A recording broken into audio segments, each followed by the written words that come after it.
Sustainable development जैसे होता है ना, वैसे ही है सस्टेनेबल एग्रीकल्चर।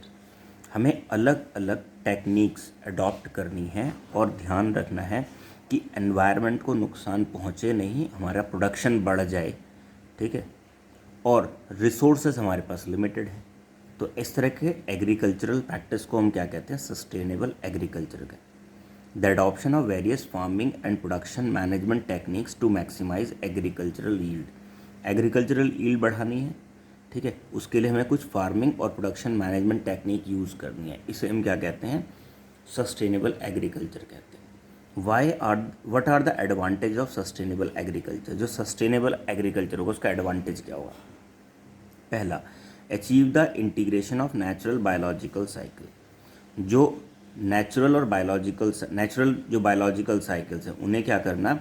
अचीव करना, उन्हें मेंटेन रखना। Improve soil quality and soil fertility.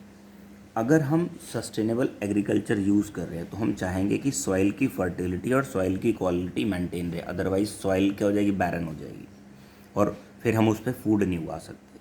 Increase productivity, हमें प्रोडक्टिविटी बढ़ानी पड़ेगी। Increase the income of people involve in farming. जितने भी लोग फार्मिंग में इन्वॉल्व हैं उनका जो लाइवलीहुड है उसे इम्प्रूव करने के लिए हमें उनकी इनकम को इंक्रीज़ करना पड़ेगा। Reduces the use of chemical.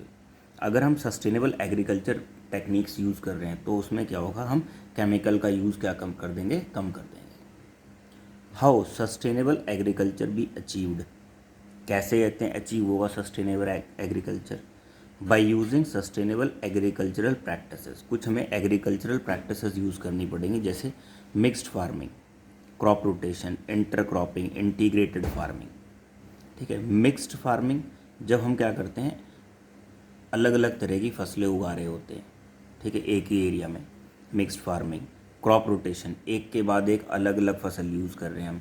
जैसे अभी हमने गेहूँ लगाया, उसमें गेहूँ के बाद हमने इतने कटने के बाद मान लो चावल उगा दिए, उसमें धान उगा दिए, ये है क्रॉप रोटेशन।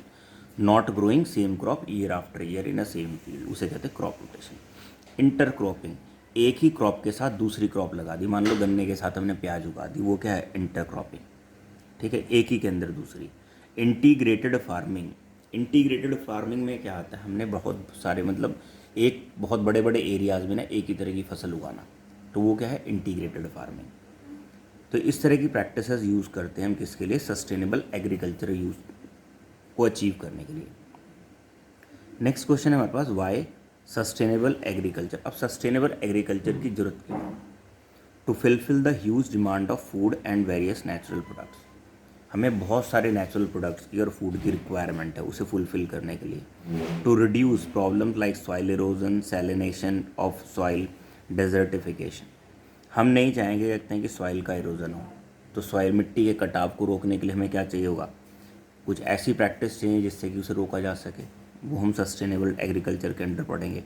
सैलिनेशन, यानी कि जो सॉइल है, सॉइल की जो पीएच वैल्यू है वो कम ज़्यादा हो जाती है, उसे मेंटेन करने के लिए, ठीक है। To reduce problems like silting of rivers, river में गाद जम जाती है, पानी कम रहने लगता है, तो उस चीज़ को रिड्यूस करने के लिए हम सस्टेनेबल एग्रीकल्चर यूज़ करें। क्योंकि अगर मान लो रिवर में गाद जम जाती है, उसका लेवल कम हो जाता है, तो क्या होगा? चारों तरफ फैल जाएगी, बाढ़ आने लगेगी।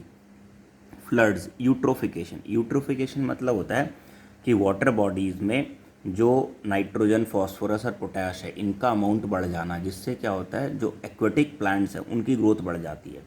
एक्वेटिक प्लांट की ग्रोथ बढ़ने से क्या होता है? जो वाटर के अंदर डिजॉल्व ऑक्सीजन है वो कम हो जाती है, इससे एक्वेटिक लाइफ डैमेज हो जाती है। To reduce ozone depletion, pollution of air. Sustainable जो एग्रीकल्चर है वो ओजोन के डिप्लीशन को रोकने के लिए या पॉल्यूशन को रोकने के लिए भी ज़रूरी है।